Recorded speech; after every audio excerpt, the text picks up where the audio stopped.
பொதுமக்கள் நலன் கருதி வழிபாட்டு தலங்கள், கல்வி நிறுவனங்கள் மற்றும் பேருந்து நிலையங்கள் அருகில் இருந்து 500 மீட்டர் வரை அமைந்துள்ள 717 மதுபான சில்லறை விற்பனை கடைகளை 2 வாரத்திற்கு மூடுமாறு மாண்புமிகு தமிழ்நாடு முதலமைச்சர் திரு ஜோசப் விஜய் அவர்கள் உத்தரவு.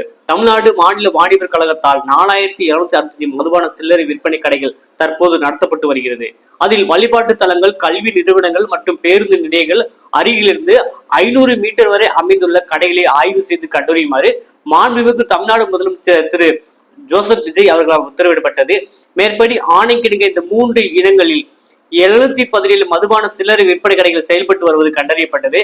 பொதுமக்கள் நலனை கருத்தில் கொண்டு வழிபாட்டு தலங்கள் அருகிலுள்ள 276 கடைகள், கல்வி நிறுவனங்கள் அருகிலுள்ள 186 கடைகள் மற்றும் பேருந்து நிலையங்கள் அருகிலுள்ள 255 கடைகள் என மொத்தம் 717 மதுபான சில்லறை விற்பனை கடைகளை அடுத்த 2 வாரத்துக்கு மூடுமாறு மாண்புமிகு தமிழ்நாடு முதலமைச்சர் திரு ஜோசப் விஜய் அவர்கள் உத்தரவிட்டுள்ளார்.